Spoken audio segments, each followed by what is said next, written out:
네. 그럼 한번 또 시작해 보겠습니다. 우리 헌신 결단을 좀 얘기하고 있었고요. 방점을 얘기하고 있었습니다. 그러니까 이 신학의 방점을 봐야 되는데 방점이 누가 봐도 이제 헌신 결단으로 박혀 있고요. 그러다 보니까 이제 아까 우리가 봤던 이 한나 스미스의 책도 그렇게 좀 봐야 될 필요가 있다고 봐요. 그러니까 let go and let God 다 포기하고 놓으라. 하나님이 하시게 만들어라. 이것을 다 포기하고 놓게 만드는 주체가 중요한데 그 주체가 누구냐는 얘기죠. 저는 아무리 생각해도 이 책의 전반적인 논지를 볼 때 결국에는 다 포기하고 내려놓는 주체도 인간입니다. 인간. 그러니까 하나님께서 내려놓게 만드는 개념이 아니라 내가 놓어라, 내가 놔라, 내가 버려라, 내가 믿음을 가져라라는 얘기거든요. 그러다 보면 하나님이 하시게 되는데 결국에는 내가 놓지 않으면 하나님은 일할 수가 없습니다. 그게 문제란 얘기예요. 이 개념이란 얘기죠. 주체가 누구냐의 문제를 계속 이제 집요하게 물고 늘어져야 돼요. 이 성화론에 대해서는. 그래서 결국에는 내가 할 때 하나님께서 하시는가 아니면 하나님이 하셨을 때 내가 할 수 있느냐의 왔다 갔다 긴장 가운데서 제가 평가할 때는 캐직 신학은 좀 더 이쪽에 기울어요. 내가 결단해야 일하신다. 이런 쪽으로 기울다는 얘기죠. 그러다 보니까 패커도 이렇게 얘기하는 것이죠. 캐직은 펠라기우스주의적 행동주의라기보다는 그러니까 계속해서 펠라기우스라는 얘기를 써요. 계속. 펠라기우스라는 것은 인간이 의지를 사용하여 구원에 이른다는 얘기거든요. 결국에는 펠라기우스주의적 경건주의에 가깝다는 얘기를 해요. 그러니까 펠라기우스라는 것은 성화의 능동성을 말하는 것이고 경건주의는 수동성인데 두 개가 혼재되어 있다는 얘기인데 혼재되어 있지만 뭐가 더 강하냐라고 얘기할 때 펠라기우스주의적이라고 얘기했기 때문에 좀 더 성화의 능동이 강하다는 얘기를 하고 있는 것이죠. 그러니까 이 패커도 사실 어찌 보면 캐직을 정확히 이해하고 있다고 저는 생각합니다. 이런 표현 자체가 이제 패커가 쓴 표현인데 굉장히 정확한 표현들이에요. 그래서 결국에 이렇게 보면 됩니다. 이게 마치 캐직 신학을 이렇게 볼 수 있어요. 인간이 고용인이 됩니다. 그리고 성령인데 이분은 성령은 종업원이 되는 거예요. 그래서 인간이 고용인으로서 야, 너 똑바로 안 할래? 내가 결단했어. 내가 지금 헌신이라는 결단을 했기 때문에 이제 성령 너가 이래. 이러한 개념이 있다는 얘기죠. 마치 이런 것이죠. 하나님, 내가 이제 저 산에 올라가서 작정기도 시작하겠습니다. 40일 하겠습니다.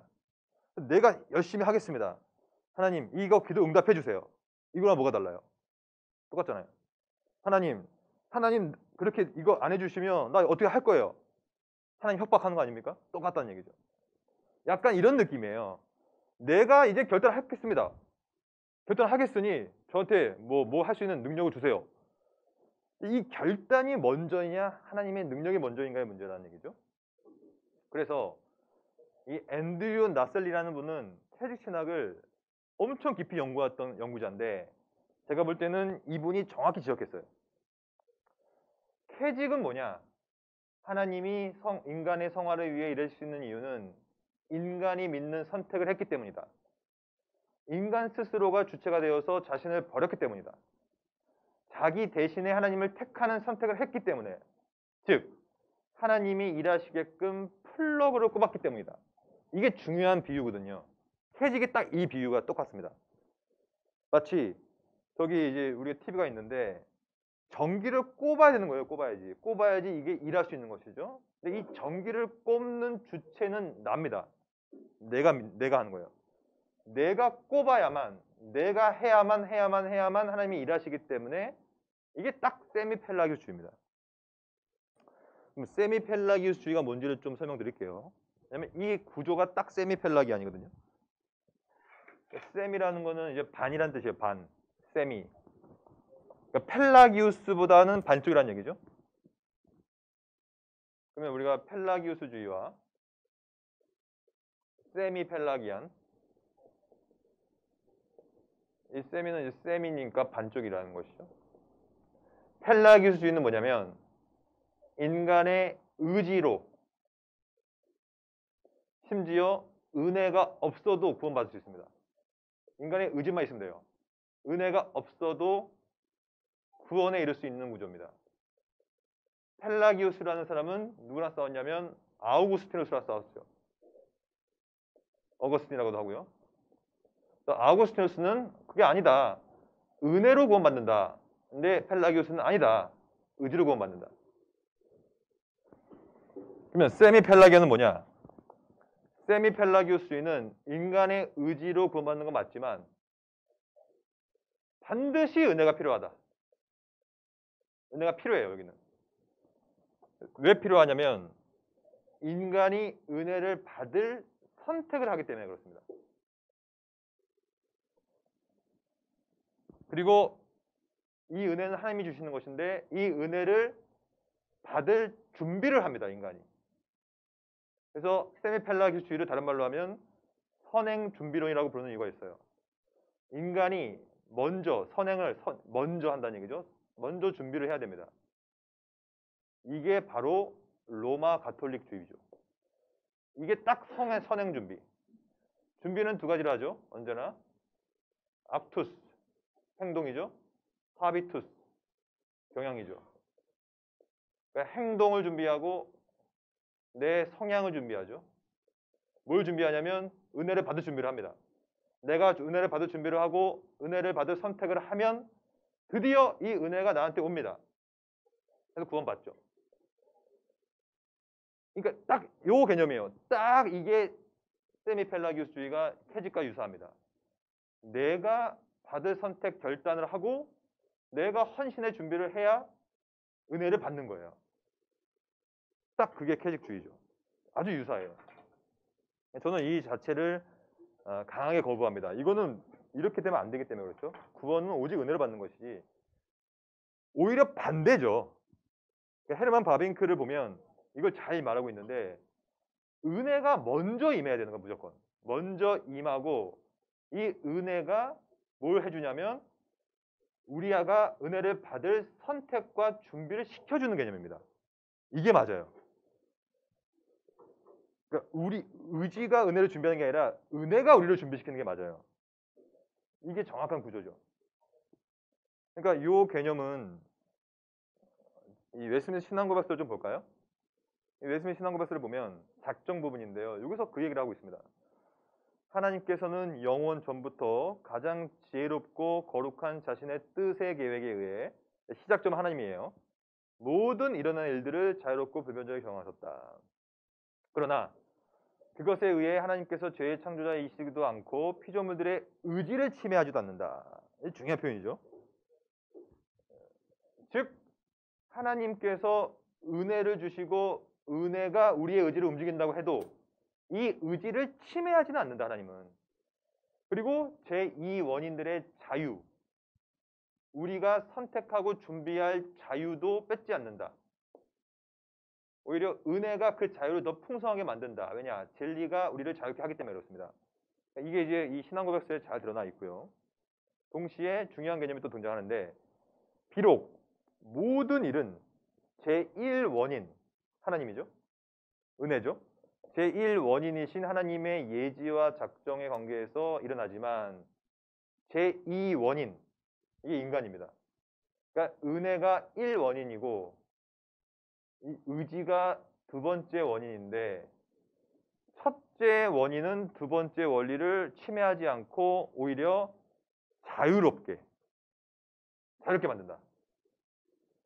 그러니까 여러분 이걸 생각하시면 됩니다. 여러분들은 오늘 이곳에 오셨는데 사실 안 오셔도 상관없잖아요. 근데 오실 선택을 한 거 아닙니까? 근데 이 선택은 여러분들이 자유롭게 한 거예요. 완전한 자유의지를 가지고. 나는 오늘 몸이 안 좋아서 안 갈래요 라고 안 오실 수 있었다는 얘기죠. 근데 오셨잖아요.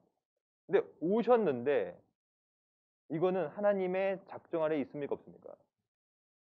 그러니까 제1원인께서 여러분들이 자유의지를 침해하지 않고 여러분들 자유의지를 보존한 형태로 일한 거 아닙니까 지금? 우리 앉아 계시는 우리 목사님이십니까? 네, 목사님께서도 지금 이렇게 이제 막 손을 막 이렇게 하고 계신데 이것도 완전하게 자유롭게 하시잖아요. 여러분들 이 작정과 자유의지를 정확히 이해하셔야 되는데 저도 마찬가지예요. 저희가 이거 막 하고 있는데 이거 완전하게 제 자유롭게 합니다 지금.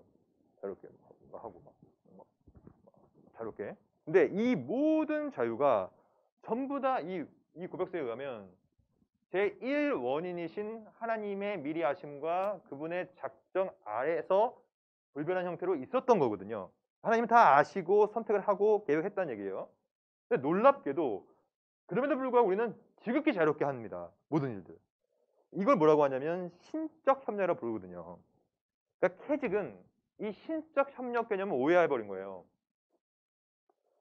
신인 협력이 아니라 신적 협력이죠. 신적 협력이라는 것은 1차 원인인 하나님의 은혜와 하나님의 선택을 먼저 두고 이분이 우리를 자유롭게 만들었으니 우리가 그 다음에 의지를 갖고 하는 거거든요. 이 구조는 인간의 의지가 1차 원이 되는 겁니다. 은혜가 2차 원이 되죠. 그래서 결국엔 이렇게 되면 신적 협력이 아니라 이거를 신인 협력이라고 불러요. 그래서 이 다른 개념이거든요. 그러니까 신적 협력 개념과 신인 협력 개념은 표현이 유사하기 때문에 헷갈리는데 절대 헷갈리면 안 돼요. 캐직은 좀 더 신인 협력에 가깝습니다. 하지만 좀 더 이 세미펠라기주의에 가깝죠. 이쪽보다는 신인 협력입니다. 근데 우리가 봤던 저 웨슬리 신앙고백서 같은 경우에는 계속해서 신적 협력을 얘기하고 있으면서 아무리 그래도 하나님께서는 우리의 자유의지를 침해하지 않으신다라는 고백을 하는 거거든요. 그러니까 이 개념이 사실 이 모든 성화의 균형을 맞춤에 있어서 굉장히 핵심적인 개념이에요. 그래서 아까 볼까요? 이 케이직 사경회의 이 셋째 날, 넷째 날 이 자체가 안타깝게도 제가 평가하기에는 이 헌신과 결단이 1차 원이 돼버립니다. 이게 문제라는 얘기예요. 내가 헌신해야 플러그로 꼽아야 전기가 돌아가는 거죠. 딱 이 개념이죠. 그러니까 이거 자체를 많은 신학자들은 이렇게 생각하는 거예요. 이게 마치 이거 똑같은 거 아닙니까? 저도 이제 애를 키우지만 제가 이제 애들이랑 같이 마트를 가기 무서워요. 마트를 가면 그냥 들이 누워가지고 아빠 저거 사줘 막 하는데 근데 이거와 똑같아요. 이 떼 쓰는 거거든요. 캐직은 딱 이겁니다. 하나님한테 하나님 나 이제 결단할 거예요. 하나님 알아서 좀 해봐요. 내가 뭔가 할 건데 안 하면 나 이거 뛰어들 거예요. 여러분 하나님 앞에서 그런 거 많잖아요. 뭐 사생 결단의 기도 다 이거 세미펠라기 주입니다. 그거 하나님께서 좋아하실까요 그걸? 나 이거 하나님 뭐 이거 안 해주시면 저 이거 뛰어듭니다. 나 이거 떨어집니다. 막 이러면서 그거 떼 쓰는 거와 똑같아요. 해달라고 하는 거거든요. 그러면 하나님께서 먼저 은혜를 주셔서 하는 겁니까? 아니면 떼를 쓰는 겁니까? 우리가 신앙생활 하면서 하나님 앞에 이렇게 떼 쓰는 경향이 많다는 얘기죠. 딱 세미펠라기 주입니다. 떼를 쓴다는 것은 뭐냐면 결국에는 엄마의 의지. 엄마는 장난감을 사주고 싶지 않단 말이에요 지금. 근데 아이의 의지와 이게 부딪히는 거거든요. 아이는 장난감을 사고 싶죠. 그러면 원래는 엄마의 의지가 1차 원이 되고 아이의 의지가 2차 원이 되는 거 아닙니까? 그래서 엄마의 의지대로 이끌어가는 경향이 큰데 때를 쓴다는 얘기는 아이 스스로가 1차 원이 되고 싶다는 얘기거든요. 내가 이제 때를 쓰면 엄마의 의지를 꺾을 수 있겠다. 이것도 같다는 얘기죠. 내가 뭔가를 의지를 가지고 선택하고 준비하는 결과 엄마, 아빠, 즉 하나님의 의지를 꺾을 수 있겠구나라는 개념이라는 얘기죠. 이런 개념들이 굉장히 많이 이제 캐직 신학 가운데 드러나 있고 이거에 대해서 저는 이렇게 좀 평가합니다. 평가를 좀 내려볼 텐데 캐직 신학 전체를 저는 다 싸잡아서 비판하고 싶은 생각은 전혀 없어요. 그래서는 안 됩니다 사실. 모든 신학 사상은 진리, 말씀에 비추어서 객관적으로 공과를 따질 필요가 있어요. 지금부터 좀 공과를 따져보겠습니다. 캐직 신학만의 영성은 정말로 본받을 만한 점이 있습니다. 왜냐하면 거룩함을 위하여 부르짖고 좀 더 이게 홀리 라이프, 하이어 라이프, 좀 더 고상한 영적인 삶을 위한 결단과 헌신 좋다고 봐요 저는. 믿음으로 거룩하게 되라는 가르침, 윤리 실종 현재 그리스도인들에게 굉장히 필요합니다. 저는 오히려 아까 우리가 봤던 캐직 신학의 첫째, 둘째 날에 대해서는 그 내용에 대해서는 더 강조해야 된다고 봐요. 저는 옳다고 봐요. 그리고 캐직 운동은 성화를 함에 있어서 인간의 능동성보다는 수동성에 강조를 두었죠. 왜냐하면 첫째 날, 둘째 날은 분명히 인간의 죄의 비참함을 얘기하고 있기 때문에 그렇습니다. 그리고 성화도 하나님이 하신다는 진리를 말하고 있죠. 모든 구원 사역은 은혜라는 사실을 이거는 100번 강조해도 모자라지 않습니다. 사실 이 표현이 핵심이죠. 그러니까 구원이라는 것은 은혜가 첫째 원인이다. 이거에 대한 정확한 인식, 강조가 제일 중요하고요. 근데 문제가 뭐냐? 수동적 성화로는 동시에 이게 이제 긴장이 시작되는데 인간의 선택과 결단에 무게 중심을 둡니다. 그러니까 셋째 날과 넷째 날에 좀 더 무게 중심이 있는 건 분명해요. 저는 이것을 캐직의 모순이요 역사라고 생각합니다. 하나님의 단독 사역의 시발점, 트리거라고 하죠. 시작점. 인간 선택이 먼저 작동돼요. 세미펠라교주의라는 얘기입니다. 인간의 선택과 준비가 먼저 1차 원인으로 시작해요. 그래서 마치 이거는 하나님의 사역이 먼저냐 인간이 먼저냐 순환적 딜레마를 남깁니다. 모호해요. 왜냐? 첫째 날, 둘째 날은 수동은 분명히 얘기하지만 나중에 가서는 능동을 얘기하고 있기 때문에 이게 어떻게 이게 왔다 갔다 할 수 있느냐에 대한 딜레마가 여기 안에 있다는 얘기죠. 물론 신적 협력 개념은 딜레마가 없어요. 왜냐하면 신적 협력 개념은 구체적으로 은혜와 하나님이 먼저 옵니다. 무조건. 이거는 필연적으로 그렇게 올 수밖에 없어요. 근데 신인 협력은 신이 먼저냐 인간이 먼저냐로 왔다 갔다 합니다. 신적이기 때문에 이거는 왔다 갔다 할 수가 없어요. 신이 먼저예요. 무조건. 신인은 왔다 갔다 하기 때문에 순환적인 딜레마를 남길 수밖에 없다고 평가합니다. 그래서 이 퇴직이야말로 정말로 다채로운 평가가 일어납니다. 이 리처드 카이라는 분은 퇴직 신학을 개혁주의 신학의 근거를 두고 있다고 평가합니다. 저는 일부 맞다고 봐요. 특히 첫째 날과 둘째 날은 개혁주의 신학의 근거를 두고 있어요.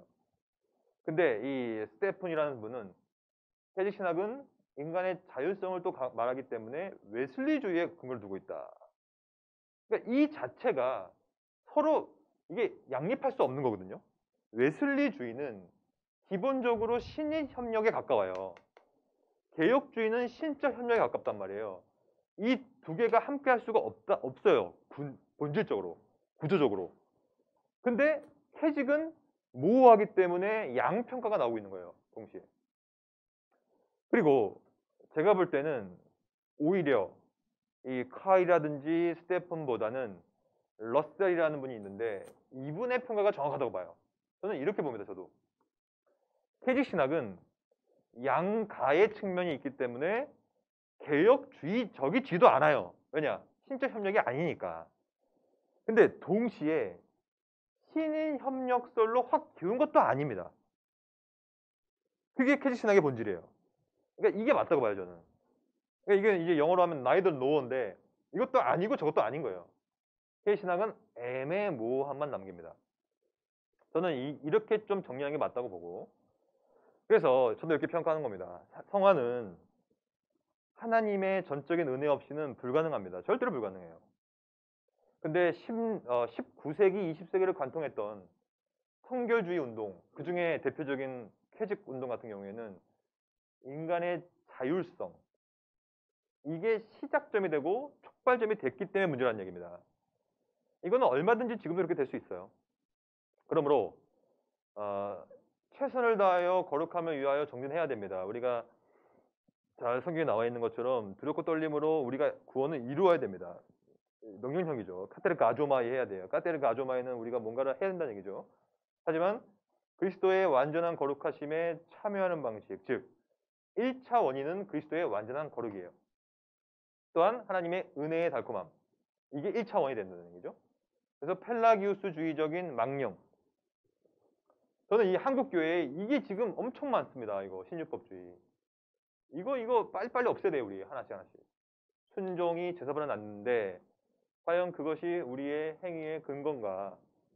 근데 그런 식으로 되면 안 된다는 입장을 계속 지금 제가 평가를 하고 있는 것입니다. 그래서 우리가 할 건 뭐냐? 퇴직 신학을 바라보면서 우리가 할 거는 첫째, 우리가 죄인이라는 사실을 늘 되뇌이는 게 제일 중요하죠. 그러니까 퇴직도 시작은 잘 뒀어요. 내 것으로는 안 되고 내가 가진 것으로는 안 된다.